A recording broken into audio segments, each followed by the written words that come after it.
It's the almighty EA Ski. We all have a story to tell and a lesson to learn. This is my story.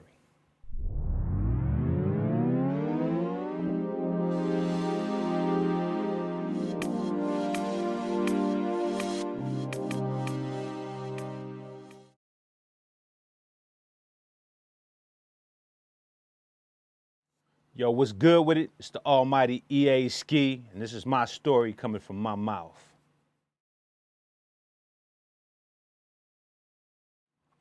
You know, I'm from East Oakland, California, 51 man, and that's what it is.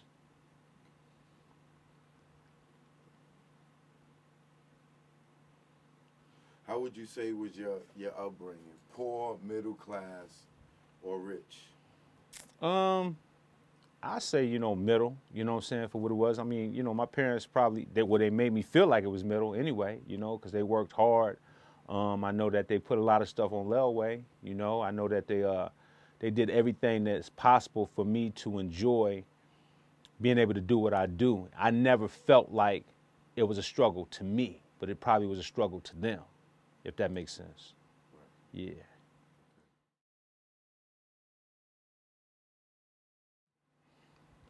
What I thought I would be as a kid, I want to be a martial artist. I want to be in the martial arts. And, I admired, I first admired Jim Kelly and, then I got into Bruce Lee, watching all those movies coming up, so that was one of the biggest things I wanted to do was be in the martial arts. Was y'all watching the Shaw Brothers movies back then? Nah, I wasn't. Oh, okay. I wasn't. You gotta get into them. Yeah, I wasn't watching those. Did you grow up in this single or co-parenting home? Co-parenting. Yeah, Lord blessing, man. Both my parents still together to this day.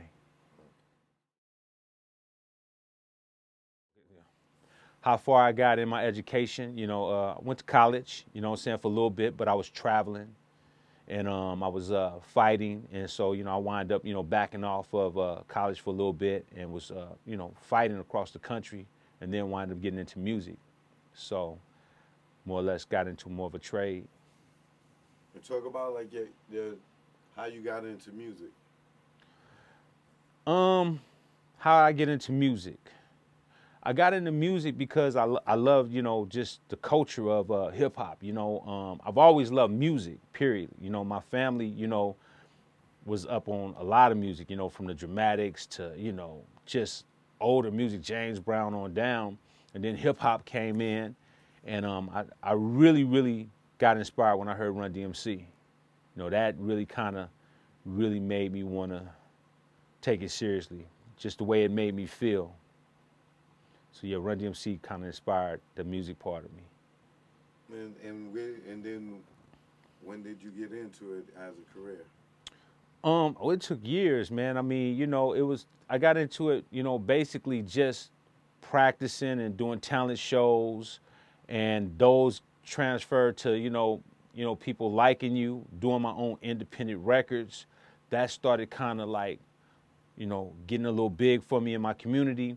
And then I started, shopping, back then they called them demos, 3-song demos, sent them to like, Jive Records and, some of the big labels, and got some rejections. I still have some rejection letters, you know what I'm saying? But that was the part of me getting into it and start to really try to take it seriously to try to go pursue, get a real situation for it, All right, cool. What was your first career choice? Martial arts. My career was, I was a world champion fighter, in the world, 3-time heavyweight fighting in the world. So, that kind of, stemmed from me being like 7 years old, got into it. And as I, slowly got into it, started being a champion fighter, you know what I mean? And that was paying, like I was getting a lot of prize money, went to the Seoul Korea Olympic Games in '88. So, a lot of this stuff is, was just me being dedicated towards martial arts. So that was my first love and passion. Okay.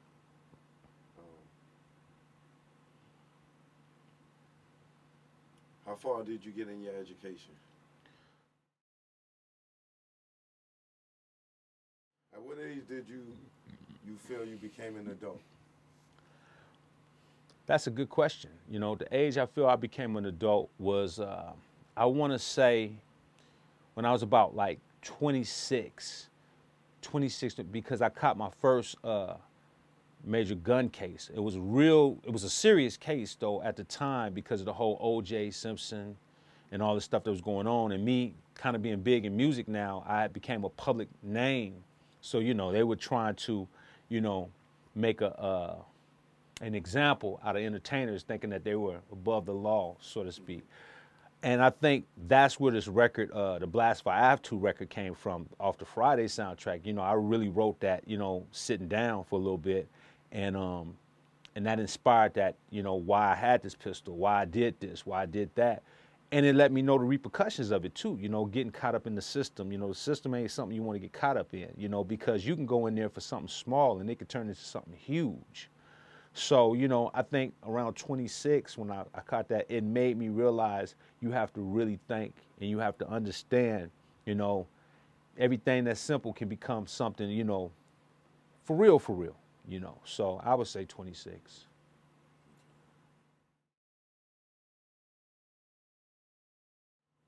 At what age did you make the career choice that most people know you for? Um, you know, that's a hard question because you know, a lot of people know me from being a world champion and fighting. You know, like they know me as Sean Adams. You know, like a world renowned. You know, I was in the magazines. I was in some of the top magazines in the world. You know, as far as a fighter.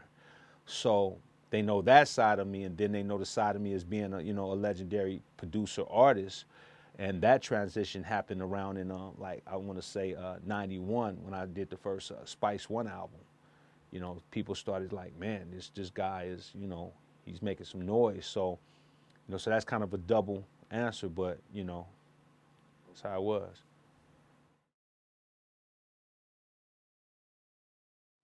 What were your early struggles pursuing your dreams as a fighter and as a producer? I don't feel like I had struggle as being a fighter because you know I had you know a great you know instructor Sifu Bill Owens. You know, shout out to Sifu Bill Owens and Simo Mary Owens. So they was like my second parents. So I didn't really have a struggle. I mean, I went through the you know the diversity, you know, the perseverance, you know, through that. Um, Music was the only struggle was you know you had to save up money to get in the studio. You know what I mean? It was way more expensive back then than it is now. You know, I mean, studio time was not a joke. The equipment was more, you know, expensive. You know, just talking about one machine was like 3 to 4 grand. So, you know, trying to save up that type of money and piece by piece to try to compete with the cats that was out because you know before then you just sounded kind of generic. You know what I mean? So I think that was the biggest struggle is just saving up the money to uh, to try to get a good demo so that people would take you seriously. You know what I mean?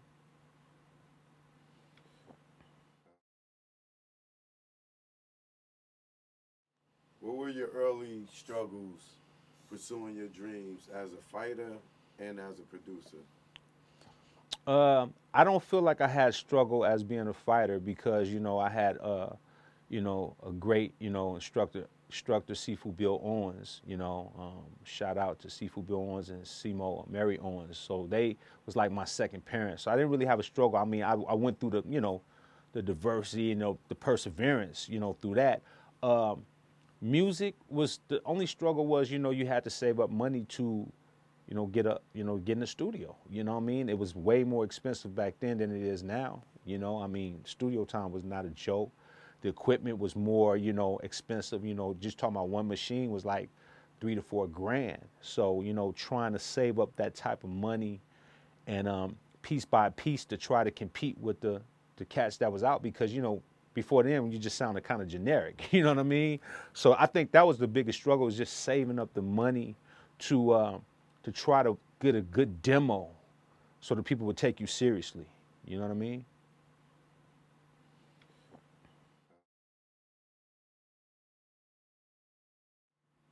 Did you have anyone close to you that doubted you in your dreams? All the time.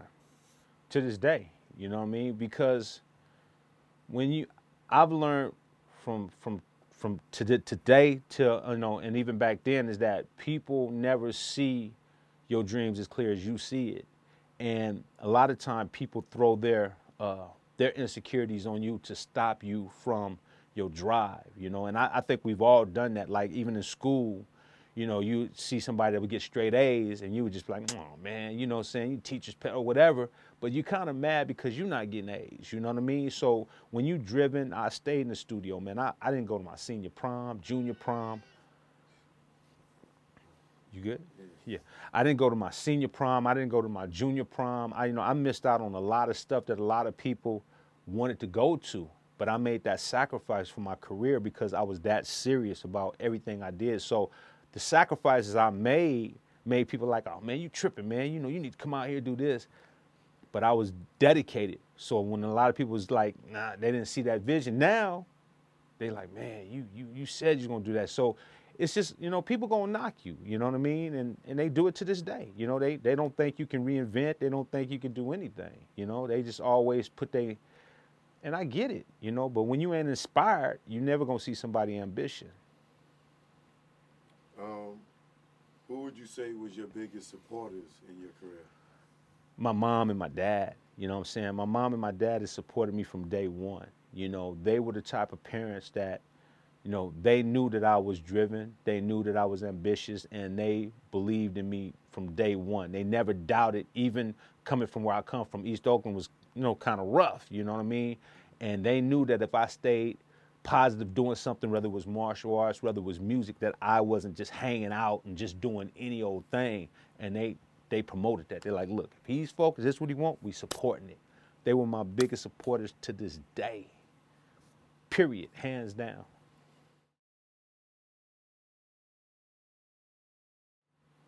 What is the highlight of your journey? Man, the highlight of it's several of them. It's several of them. I mean, just being able to be around artists that you looked up to and like, man, I'm really in here working with somebody that I admire, that I'm inspired by. I don't idolize anybody, but I'm inspired by cats.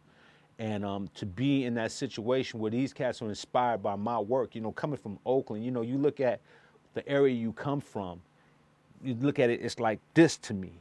But then to see somebody somewhere else that you feel like is like that, and for them to embrace what you do, that means the world. So that's a highlight to me. That's the biggest highlight, is to know that I put in the work, and it's not just like, it's that crab in a bucket. When you hear, people gonna like because they see what you're doing, but when you get it somewhere else, it's real. It's more authentic because you're not from there. So it's not they don't have no reason to hate. It's like, no, I really like that. They don't have to say they like that. So for them to, that's a highlight to me.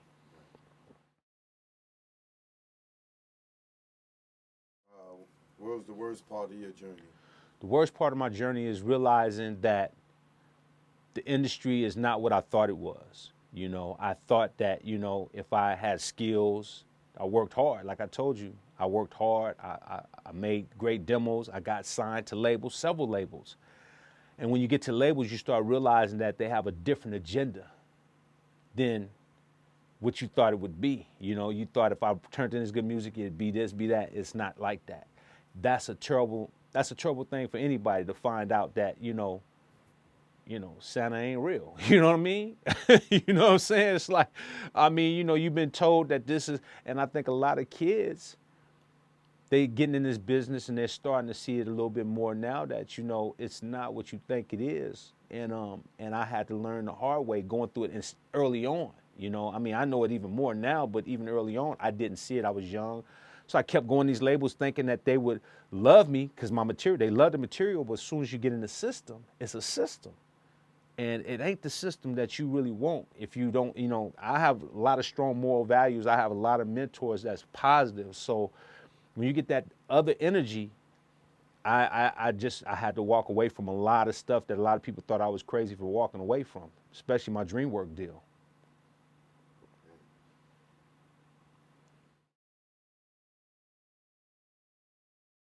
What was your best relationship without naming the person? Relationship like Uh, Females. female relationship. entertain or just anybody, just in general. Yeah. Just man, I've always had great relationships with females in general, and I think because I I have respect for my mom and my grandmother, and I don't have the same mentality that a lot of people might have, far as when they say, you know, oh, fuck this bitch, fuck, you know, that type of. I don't have that mentality. You know, now I know that it can exist, but I've always had a strong relationship with any women that I've dealt with. To this day, I'm friends. Like my girl now, she get mad. You know what I'm saying? She like, man, why are you talking to her? I'm like, man, because she's still my friend. You know what I mean? We good. So I've always had great relationships with anybody any females that I've ever dealt with. Really, to be honest with you. What was your worst relationship? My baby mother.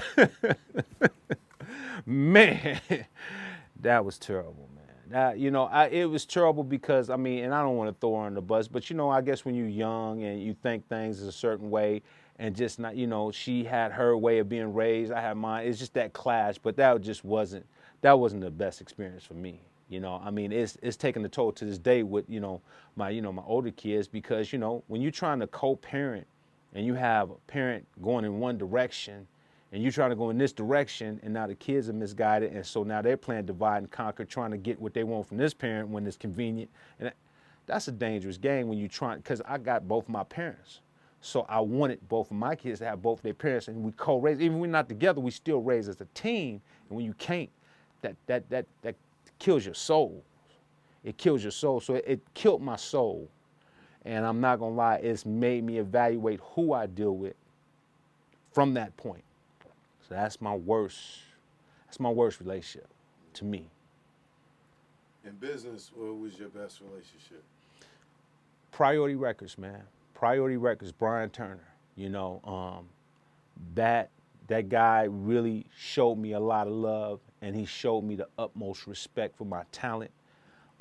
He was the only executive that I know that ever took the time to come from being a CEO, multimillionaire CEO, come from his place all the way to my home to come see how I work in my home in Oakland. You know what I mean? Like that was special to me because I knew that it was sincere and it was just all organic because he really believed in me. Now I'm not saying that his business don't go on, but I'm saying that was the best relationship. I was able to do stuff. He gave me the creative control to do things. He was the one that begged me to be on the Friday soundtrack, which I could have easily missed. But he was like, you got to be on that. That soundtrack alone changed my life because he wanted me on there. I mean, that speaks for itself right there. What was your worst business relationship?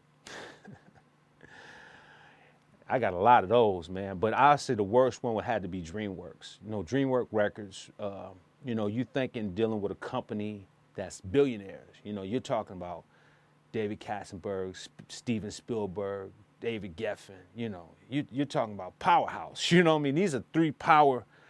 And to be with a company that just was really not taking care of the artists the way they want. You know what I'm saying? You know, you would never, you know, get nothing done. They had their own little agenda.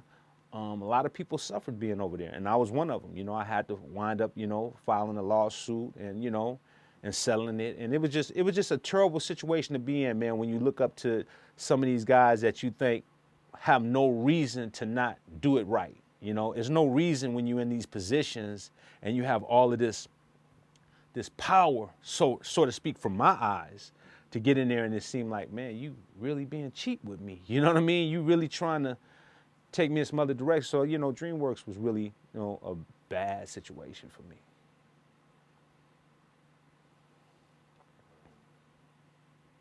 So what do you think about relationships overall?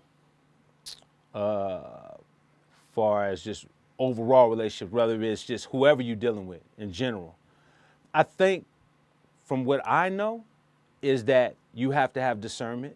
You have to know and talk to that person and see where they're coming from. And kind of, you know, I listen to what people say for me to get an idea on if it fits my temperament or we in the same ballpark of how we think and how long can we really, like there's some people you can deal with because you can play ball with them, play basketball, but then they have another mindset away from something you have in common, and you have to know, okay, we only good for playing ball.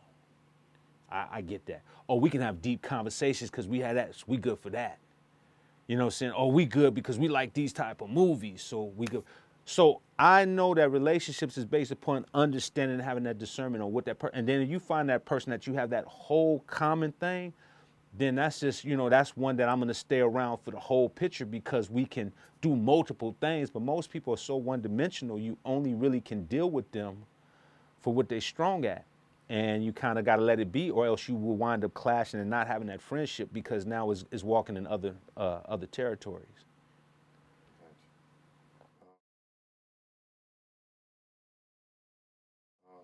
If you could go back and do it all over again, what would you go back and change? If I had to go back and do it all over again, I would have stayed independent and I would have did what I did for Master P. Did the distribution in. I helped facilitate his deal at Priority because I was signed to Priority in '94. And once I got there and I saw that they was giving distribution money on the distribution end and you still could control your master, I'm like, damn it. you know. But I gave him the game and said, look, you do that. You know what I'm saying? Don't come sign directly because you have more control and you control your masters. If I could have did that like that, I think that would have opened up a lot of more doors for me to help even more people because I would have had the money from them, I would have controlled the masters, and I would have been able to still cut checks to help other artists and facilitate the things that I'm trying to do with more creative. Because when you sign directly to a label, it's like it's just a bank now. And even though that's a bank, you have a little bit more control because you're bringing in the product and you kind of as a partner. So just understanding the business now, I would have made a little bit of tweaks, but other than that, I'm good.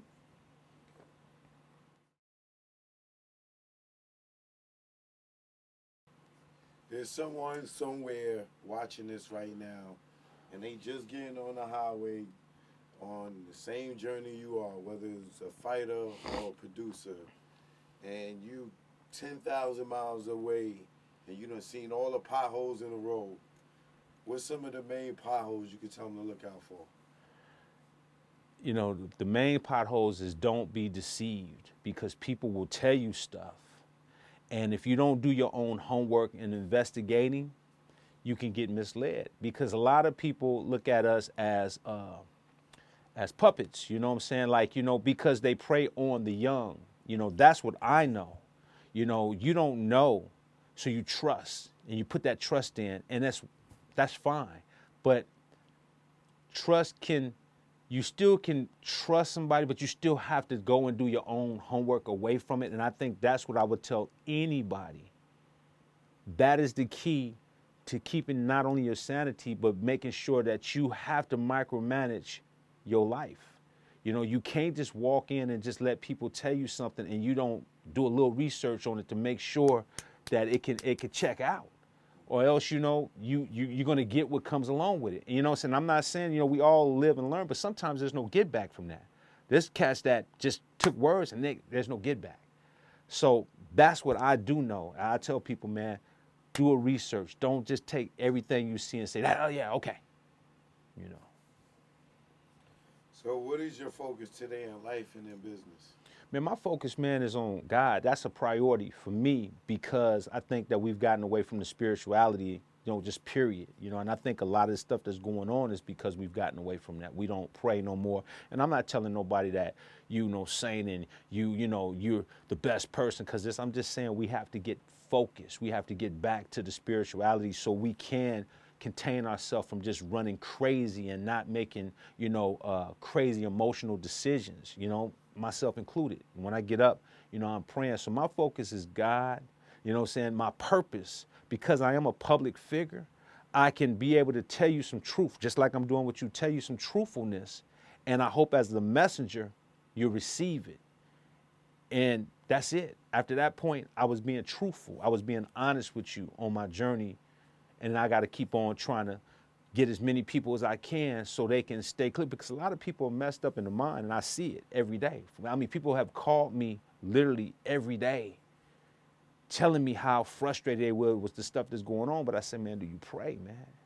Nah, man, I just got so much. Okay, well, maybe, try, praying, I told people even on my post today, I told them, hey man, why don't you fast?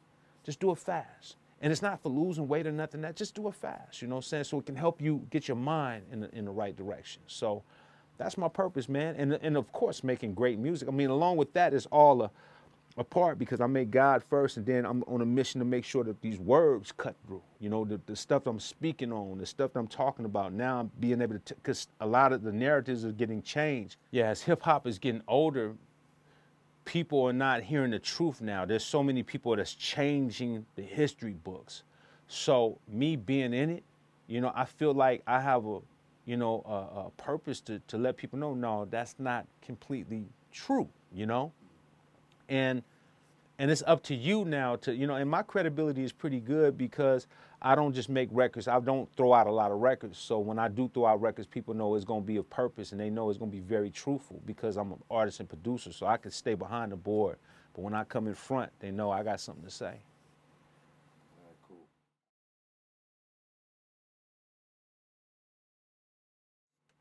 It's the almighty EA Ski. We all have a story to tell and a lesson to learn. This is my story.